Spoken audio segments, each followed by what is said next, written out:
Un bus de la Sotra, la société des transports abidjanais, dans les profondeurs d'une fondation d'immeubles.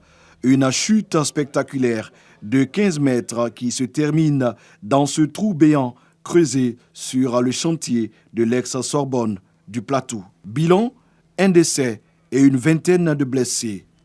À notre arrivée à 13h, nos hommes sont mis en œuvre pour pouvoir procéder au dégagement des victimes. Le dégagement des victimes ainsi fait, nous avons procédé à leur conditionnement. Nous avons procédé à la médicalisation de ces victimes-là. Informés, les responsables du ministère des Transports viennent constater les dégâts. L'imprudence a encore fait des siennes. Je voudrais bien rappeler que nous sommes dans la phase où M. le ministre a déjà fait une déclaration pour inciter tous les conducteurs à la prudence. Nous allons également lancer cet appel à la prudence à nouveau. Aujourd'hui est un triste jour pour donc la Sotra qui enregistre donc un important accident. Les blessés ont été évacués dans le CHU, centre hospitalier universitaire de Cocody et de Trècheville.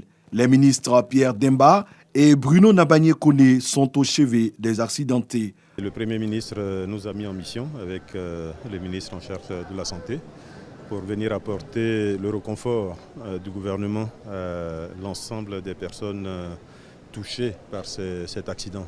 Oui, le bilan que nous avons fait à ce stade nous indique qu'il y a eu 26 victimes, dont un décès. Donc il y a 27 blessés que nous sommes en train de prendre en charge. Les pronostics vitaux ne sont pas engagés puisque la plupart des malades sont bien pris en charge. Et je pense que nous avons besoin de faire des examens supplémentaires.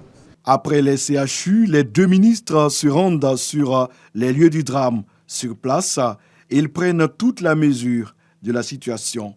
Le ministre de la Construction, du Logement et de l'Urbanisme promet des mesures de sécurité urgentes.